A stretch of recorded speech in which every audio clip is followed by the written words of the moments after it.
வணக்கம். எல்லோருக்கும் என் அன்பான வரவேற்பு. இன்னைக்கு நாம ஸ்ரீ லலிதா தேவியின் புனித நாமங்களுக்கு பின்னாடி இருக்கிற ஆழமான ஞானத்தை தெரிஞ்சுக்க போற ஒரு அற்புதமான பயணத்துக்கு போக போறோம். லலிதா சகஸ்ரநாமத்துல இருக்கிற ஒவ்வொரு பேருமே அந்த பராசக்தியோட ஒரு தனித்துவமான பரிமாணத்தை திறக்கிற ஒரு சாவி மாதிரி. வாங்க, இந்த விளக்கத்துக்குள்ள நம்ம முழுசா மூழ்கி அவளோட மகிமையை ஒவ்வொன்னா புரிஞ்சுக்கலாம்.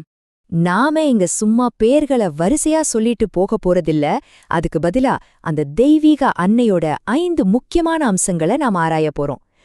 போனா அவளோட ஒரு முழுமையான சித்திரத்தையே நாம வரைய போறோம். எதுவுமே இல்லாத பரம்பொருளோட மௌனத்திலிருந்து ஒரு பக்தனோட இதயத்துக்குள்ள அன்பா இருக்கிற ஒரு பாதுகாவலர் வரைக்கும் இந்த பயணம் இருக்க போகுது. ஒவ்வொரு அம்சமும் அவளோட தெய்வீக நாடகத்துல ஒரு காட்சியை நமக்கு காட்டும். சரி, வாங்க ஆரம்பிக்கலாம். நம்மளோட முதல் அம்சம் பரம்பொருள். இங்க நாம அவளோட மூலநிலைக்கே போறோம். அதாவது பேர், உருவம், இந்த படைப்பு, இது எல்லாத்துக்கும் அப்பாற்பட்ட முழுமையான உருவமற்ற ஒரு உண்மையா அவளை பார்க்க போறோம். இந்த நாமங்களோட அர்த்தம் ரொம்பவே ஆழமானது. ஒவ்வொன்னையும் கவனமா பார்க்கலாம். முதல்ல 297வது நாமம் ஹரிபிரம்மேந்திர சேவிதா.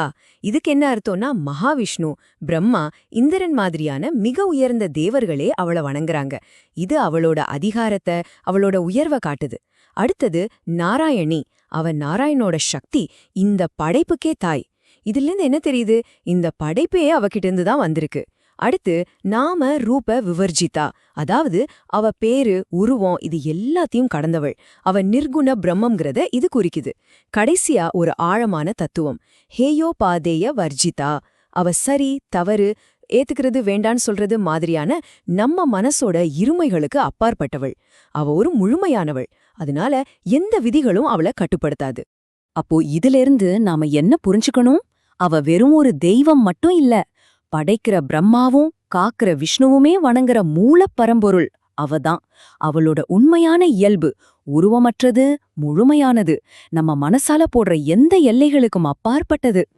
சரி, அந்த உருவமற்ற பரம்பொருள் எப்படி வெளிப்படுது? அதுதான் நம்மளோட அடுத்த கட்டம். வாங்க பார்க்கலாம்.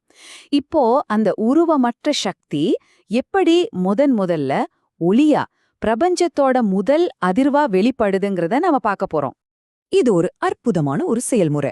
நல்லா கவனிங்க. முதல்ல நாதரூபா. அவ பிரபஞ்சத்தோட முதல் ஒளியான நாதத்தின் வடிவமாயிருக்கா. ஓம்ங்கிற பிரணவ மந்திரம் கூட இதிலேந்து தான் வருது. அந்த பிரபஞ்ச ஒளி அப்புறமா ஒரு வித மாதிரி சுருங்குது. அதுதான் ஹிருங்காரி. இது அவளோட ரொம்ப சக்தி வாய்ந்த பீஜாட்சர மந்திரம். அப்புறமா அந்த மந்திரத்தோட குணத்தை அவ தனக்குள்ள எடுத்துக்கிறா. ஹ்ரீமதி, அதாவது அடக்கமும் அமைதியும் நிலைஞ்சுவளா இருக்கா. கடைசியா இந்த புனிதமான அதிர்வு எங்க இருக்குது? அதுதான் ரொம்ப முக்கியம். ஹிருத்யா, பக்தர்களோட இதயத்துல அவ வசிக்கிறா. பாத்தீங்களா? பிரபஞ்ச ஒளியில ஆரம்பிச்சு நம்ம இதய துடிப்பு வரைக்கும் என்ன ஒரு அழகான பயணம்.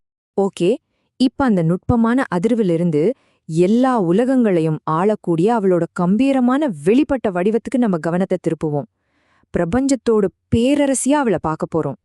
அவளோட முழுமையான இறையாண்மைய இந்த 2 பேருமே ரொம்ப தெளிவா சொல்லுது. முதல்ல ராஜராஜேஸ்வரி அர்ச்சிதா. அதாவது சக்கரவர்த்திகளுக்கெல்லாம் சக்கரவர்த்தியா இருக்கிறவங்க கூட அவளோட பாதத்துல விழுந்து வணங்குறாங்க.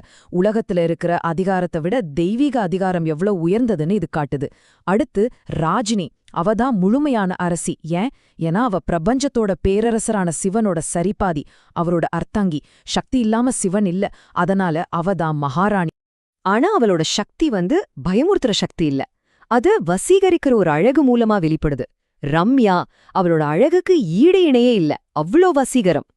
ராஜீவலோச்சனா, அவளோட கண்கள் அப்படி மலர்ந்து தாமரப்பூ மாதிரி அவ்வளோ அழகா இருக்குமா.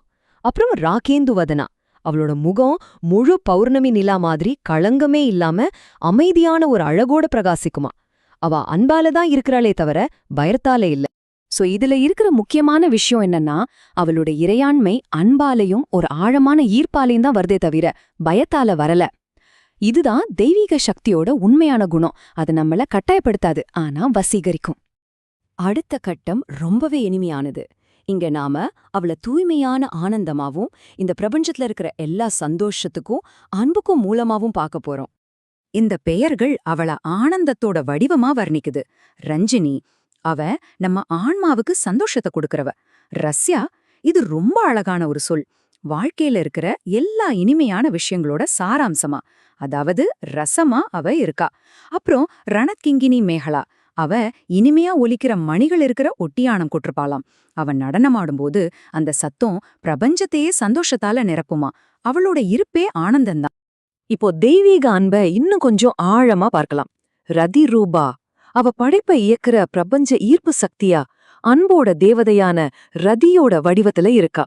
அது மட்டும் இல்லாம அவ ரதி பிரியா, அதாவது அன்பின் மேல ரொம்ப பிரியம் கொண்டவள். கடைசியா அன்போட உச்சகட்டமா ரபண லம்படா, தன் அன்புக்குரிய ஈஸ்வரன் மேல ஆழமான பக்தி கொண்டவளா தெய்வீக அன்புக்கு ஒரு உன்னதமான உதாரணமா இருக்கா. பாருங்க, பிரபஞ்ச அன்பிலிருந்து தனிப்பட்ட பக்தி வர இது காட்டுது.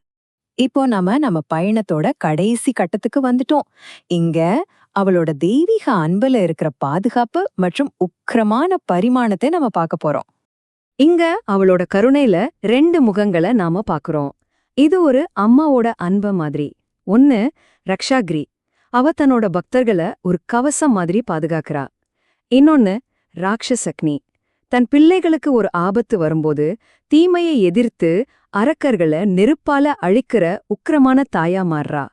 இந்த 2மே அன்போட வெளிப்பாடுதான். அப்போ கடைசியா நம்ம புரிஞ்சுக்க வேண்டியது இதுதான். அவளோட அந்த உக்கிரமான பாதுகாப்பு அவளோட அன்பிலிருந்து வேறானது இல்ல. அது அன்போடு மிக சக்தி வாய்ந்த ஒரு வெளிப்பாடு. அன்போட உச்சகட்டம்தான் முழுமையான பாதுகாப்பு. இந்த 5 அம்சங்கள் மூலமா நாம போன இந்த பயணம் அந்த தெய்வத்தோட ஒரு முழுமையான சித்திரத்தை நமக்கு காட்டுது. உருவமே இல்லாத பரம்பொருளிலிருந்து ஆரம்பிச்சு பிரபஞ்சத்தோட முதல் அதிர்வாகி கம்பீரமான பேரரசியா வெளிப்பட்டு ஆனந்தம் மற்றும் அன்போட வடிவமாகி கடைசியா நம்ம இதயத்துல இருக்கிற ஒரு நெருக்கமான பாதுகாவலரா அவருக்கா. இருப்போட ஒவ்வொரு அம்சமும் அவளோட தெய்வீக லீலைதான். இந்த புனிதமான பயணத்துல உங்க நேரத்தையும் கவனத்தையும் என் கூட பகிர்ந்துகிட்டதுக்கு உங்க எல்லாருக்கும் என் மனமார்ந்த நன்றி. இது மாதிரி இன்னும் நிறைய ஆழமான விளக்கங்களை நீங்க தெரிஞ்சுக்க விரும்பினா எங்க சேனலுக்கு லைக் பண்ணுங்க, உங்க நண்பர்களுக்கு ஷேர் பண்ணுங்க, மறக்காம சப்ஸ்கிரைப் பண்ணுங்க. உங்களோட ஆதரவு தான் இது மாதிரி விஷயங்களை இன்னும் நிறைய உருவாக்க எங்களுக்கு ஊக்கமா இருக்கும். மீண்டும் சந்திப்போம்.